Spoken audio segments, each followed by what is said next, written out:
Hello everyone, as promised, this is a short video to help supplement orienting you guys to the EMR. So there's a couple errors that I run into that I'm able to get past and really kind of slow down and loading the pharmacy tab that I haven't encountered before. I think for purposes of just getting orienting to things, hopefully this video will help quite a bit. So you enter this home page and there's really only two tabs that you guys are going to be using. The 4 stations that the patient goes through, they'll get registered, then they'll get their vitals checked, they'll see a provider, and then they'll finish the workflow by going to the pharmacy if needed. So registrations under registration, vitals, seeing the provider, and pharmacy are all done in this clinical tab. There are some places where you can upload like patient documents and some other things as well, but really just I'm going to focus on these two tabs here. So registration, if a patient has been seen before, you can search for them by the ID number or by their name. For the purpose of the video, we'll create a new patient. Their ID number is generated automatically by the EMR. You do have the option of entering it manually. However, you can potentially enter in the same ID number for 2 people. So it's best just to leave it to the EMR. So we'll put in patient's name, Haiti testing, we'll say their name is. These red asterisks are the only fields that you have to enter. There's some demographic areas down here, but I'm going to enter just these guys for purposes of the video. If they don't know their birth date, you can always hit estimated here.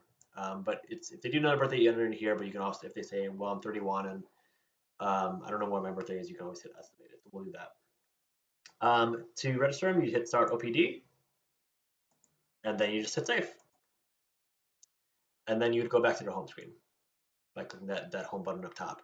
This gets you back to this first screen. So let's say we're working registration, the next patient's in front of us that we want to register, we'd go back in registration tab and repeat that same process. So the next place that the patient's going to go is over to get their vitals. So we'll hit on that clinical tab. You'll see the patients of today on here. You'll see I've tested a few earlier today. We're going to click on that patient that we just registered. You'll see them all from today, so these are all patients with open encounters. So click on that guy. This is the patient dashboard. So patients who have been seen previously, we can see, we can click on their previous visits to explore a little more. We can see what their previous diagnoses are, what the previous treatments are. None of that's populated now, just because it's a brand new patient. Also in this demo, I'm running into having the vitals extracted in this dashboard. That's not an issue that you guys will see when you guys are down in Haiti. So I'm just going to kind of plow through that when we see some of those errors. Once you get on the dashboard and you want to enter into an encounter, you hit this consultation tab. So click that guy. This is where vitals are entered. So I'm just going to enter some in quickly. You don't have to hit all the vitals. So let's say I just want a pulse, temperature, and blood pressure. We can do that and not click these guys here. Their weight and height, this is in centimeters and in kilograms. So I'm just going to enter some in here. So once I've entered into vitals, I'm going to hit save. And then click on these people thing. That gets me back to this screen here. And I'm going to click on the home tab. Go back into clinicals, find the next patient. You don't have to go back to home. I just kind of demonstrated to get back to home, but let's say I'm in vitals and I want to pick that next person. I can click on the next person and do their vitals. Okay, so let's say I'm the provider. They've come into the exam room and I want to do their visit. So I'm going to click on clinical. Let's say Haiti testing is sitting in front of me. I'm going to click on their chart. Now, when you guys are down in Haiti, your vitals will show up here. I'm getting some kind of extraction error up here that I haven't seen before. But hopefully shouldn't be a problem with getting you guys oriented. You guys will see those vitals here. But I'm going to click on that consultation tab. You'll see where they've entered in vitals before. Here's where you're going to enter in their history and exam. A lot of the documenting is going to be just in this tab here. We have a lot of problems that are already built into the EMR. If they complain of a problem, and you can find it under a problem that's already in there, please click that. That helps a lot with just data analytics. So let's say they complain of a headache. I'll see, here's already a few that came up with it, just an HEA. I'm going to click headache. Let's say they complain also of a rash. I'm going to click that. Now this accept button, that's only necessary for free texting, and the problem is not in there. You have a couple ways of writing out HPI. You can do that like in a paragraph format here. If you prefer to document under each problem, you can do that as well. But whatever's related to the headache, whatever's related to that rash. Allergies, smoking history, they're exam notes, so you may simply put normal physical exam or whatever abnormals were there, and then their assessment and plan. Here's a great place to document any kind of like counseling and things you're doing. If you want to put in their medicines, you can do that as well. But there's also a prescribing tab that's going to show up on there as well.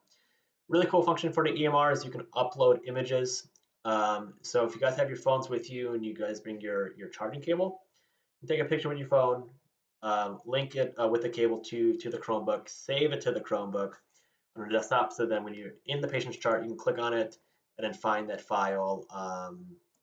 Find that picture. I've tried both JPEG and image files, and they work just fine. So a really cool function for any kind of physical exam findings that are visible, for example, a rash.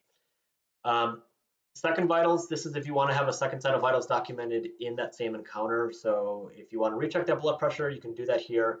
Let's say a patient was very hypertensive and we gave him some medicine. We can check them again after a few hours. So let's say we gave them amlodipine 3 hours ago. I can make a comment saying, 3 hours after amlodipine 10 milligrams, right? If you want them coming back in 2 to 3 days for a follow-up visit, that's gonna be a whole separate encounter, so you won't necessarily utilize the second vital tab there. This is just for that one encounter on that same day. I'm gonna skip over cardiovascular studies, vaccination history. If they do have their vaccines, you can type in which ones were given. All point of care testing is done in this tab here. So let's say we did a fasting glucose, we can type in that value here. Urinalysis is free text, pregnancy test if it was done, and then some other tests down here. For those of you doing the vaginal discharge study, you guys do see this down here under the swab. Oh, by the way, let's say if we have any kind of tests that we got donated that aren't part of this kind of set, you can put a miscellaneous, you can free text what was done. Those of you doing the vaginal discharge study, here's a template that you guys are likely familiar seeing. From my understanding, you guys will have paper copies, but here's that template here. Most of it's kind of pick and choose, just kind of clicking. If you do need to free text, there's a lot of options here to do that if necessary. And an echo study we will be doing, so I'm going to brush over that. Now, going between these tabs, these are the 4 tabs the provider will go through. You don't need to hit save between each tab. I'll just do that now, just to do it. But if you do leave the chart, if you don't go back to the patient dashboard to go check on something on a previous visit, or if you want to go back to the home page, you're going to lose all the information that you plugged in here if you don't hit save. So again, going between these tabs, you won't have those issues, but if you leave by clicking this guy here, then you will have that issue. Orders, so these are all those point of care tests. I asked that you just click on what tests were done. So we did a fasting glucose and then we did a pregnancy test. You don't have to put those results here. Again, those results are in the observation tab. This is for purposes of inventory. So that we see how many tests were done for ordering. It's also for our data analytics purposes, so we can correlate what problems and what diagnoses are getting what test orders, so we can better understand how we're practicing down there. Diagnoses, just like the problem list, there's a few hundred different ICD-10s that we have auto-populated. If you can find that ICD-10, great. Please use that. That helps a lot for data analytics. We've simplified a lot of them. So let's say my patient had a tension type headache. We've just have the headache one in there. You may hit, I recommend you just hit primary on all these. You may hit confirmed or presumed diagnoses. What's likely just easiest is just hit primary and confirmed for everything. For the rash, we'll say that they had tinea, let's say it was in the feet.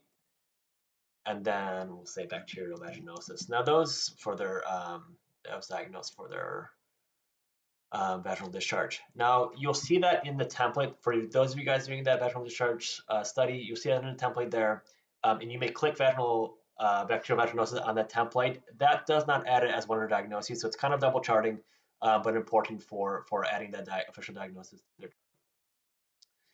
I'm going to hit save.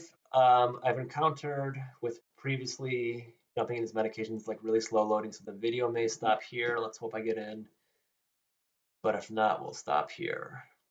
The next screen here doesn't look like it's going to open up for me. I'm going to have to talk to some of our coders in this. The next screen here, you'll see this in your packet there. We have drugs that are part of the formulary already up there. It's pretty simple to go through. For those of you who are seeing patients who are on chronic medications, you'll see their previous medicines in there. A really easy way is just hit that D button. You'll see that again in that packet. And that just redispenses them, gives them another 90-day supply. Much easier so you don't have to enter in the same medicines. Let's say their blood pressure is controlled, you want to continue with their current management, you just hit that D button. I'm going to actually exit out of this part and then go over to the last part in the pharmacy, because that was showing up for me earlier. Hopefully we get in there. Those of you working in the pharmacy, you're going to be working off this clinical screen again, but instead of going through all these things earlier, you're going to go to this drug orders box. And these are where you're going to see all these drugs orders. So it's going to work just how your email works. You're going to have this inbox here of all these patients that have their drugs. You'll see how many drugs were ordered. Once we dispense them, then it ends up in this drugs dispense list. So this is kind of like the to-do pile. This is kind of the done tab for the pharmacy. And again, that same kind of tab is loading slowly, so I won't be able to go through that with you guys. But pharmacy is pretty self-explanatory. I don't anticipate you guys have too much of an issue that. Again, these kind of errors and like slow loading that I'm running in a demo environment are not an issue down in Haiti, and I confirmed that with our Haitian doc who's working down there. Please, if you guys have any questions, please let me know. Hopefully this was helpful to supplement that packet that you guys have to get you guys oriented. Alrighty.